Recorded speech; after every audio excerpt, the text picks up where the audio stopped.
Hey guys, John Riley, Bushcraft Bums. I just want to talk a little bit. I saw somebody posted on one of the forums about having trouble with a ferrocerium rod or a fire steel, as people call them, and that's something I see a lot. Is every now and then you'll see people having trouble lighting different types of things with these type of rods.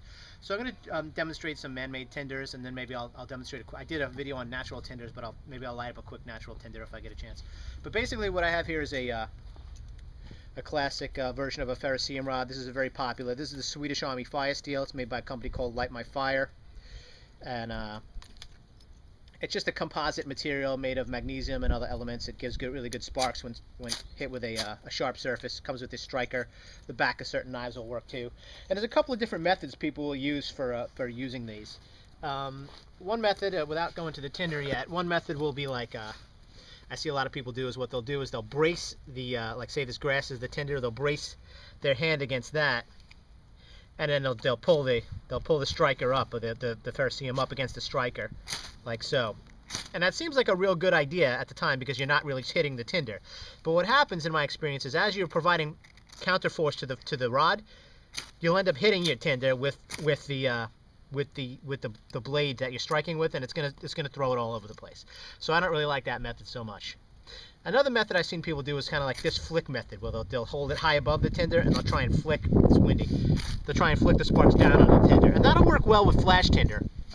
But the method I like best is the method where I try to pin the tinder to the ground with the ferrocerium rod. So if I'm going to do it like on this branch here, this piece of bark, get my tinder out of the way.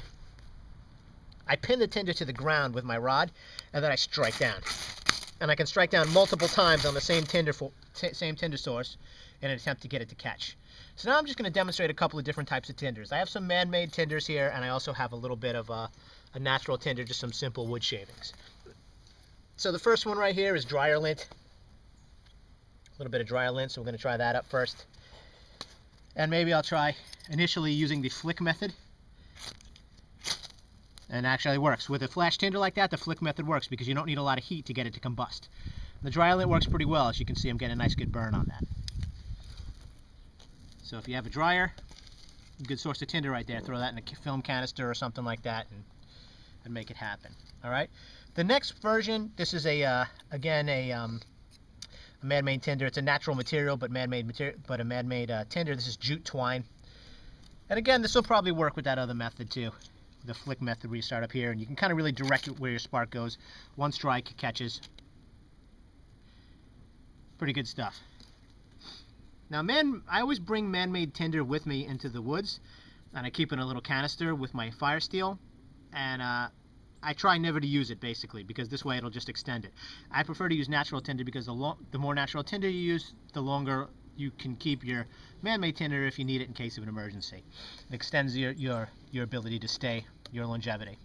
All right. Now we kind of have the gold standard here. Let's see if I can find it. Is the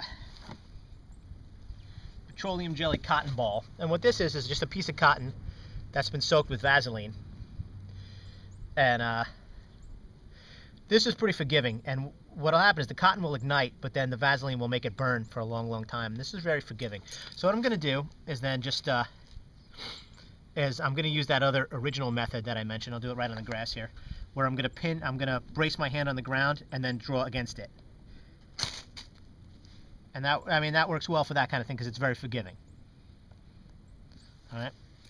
So that'll burn for a good long time. Like if I were to pick this up and prop it on this piece of wood, it's going to burn, you know, 3 or 4 minutes. So you can almost build a fire, stages of a fire right around that. It's a really great source. It's my favorite source of man-made tinder that I bring with me wherever I go. It's very reliable. Hard to extinguish, as you can see. Now as we move over to natural tinder, this is where we get a little less forgiving. And maybe I'm going to transfer this over here so I can demonstrate a little better. I'm going to put this on this board just so I have a clearer plane here. So, as I was saying before, a lot of guys like this kind of like the flick method, and it does work sometimes, but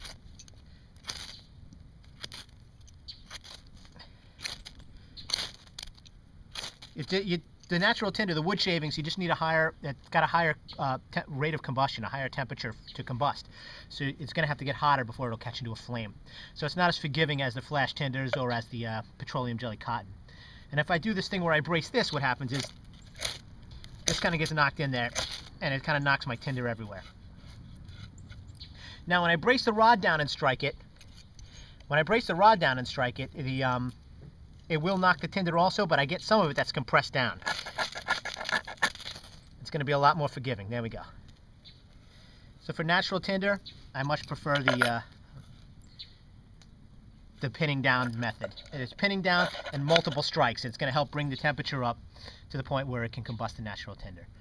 All right, so that's my examples of how to use a ferrocerium rod with different methods, my preferred method, and different types of man-made tinder, and using a ferrocerium rod versus natural tinder.